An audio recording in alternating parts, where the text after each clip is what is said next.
সবাইকে আসসালামু আলাইকুম। এই সংসদের সবচেয়ে সবচেয়ে সৌন্দর্য হলো স্বৈরাচার সরকার, যার বিরুদ্ধে আমরা 15 বছর লড়াই করেছি, তাদের পক্ষের কোনো মানুষ এই সংসদে নেই।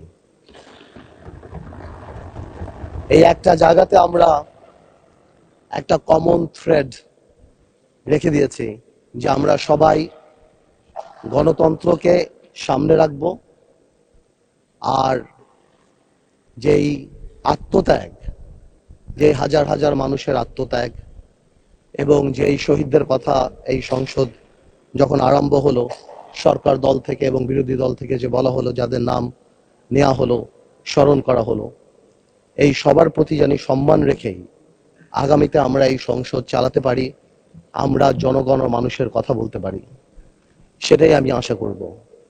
আমি দেশনেত্রী বেগম খালেদা জিয়ার ব্যাপারে কথা বলতে গেলে আমি অনেকক্ষণ কথা বলতে পারি, আমি বেশিক্ষণ বলবো না, আমি এখানে এতক্ষণ বলবো যেই আত্মত্যাগ 17 বছরে আমি ব্যক্তিগতভাবে কাছ থেকে দেখতে পেয়েছি, যেই কষ্ট এবং যেই দৃঢ়তা, আমার কাছে মনে হয় আজকে জাতীয়তাবাদী শক্তি যেখানে দাঁড়ানো, যে মরহুম বা মৃত দেশনেত্রী খালেদা জিয়া জীবিত খালেদা জিয়া চেয়ে অনেক বেশি পাওয়ারফুল, অনেক বেশি শক্তিশালী।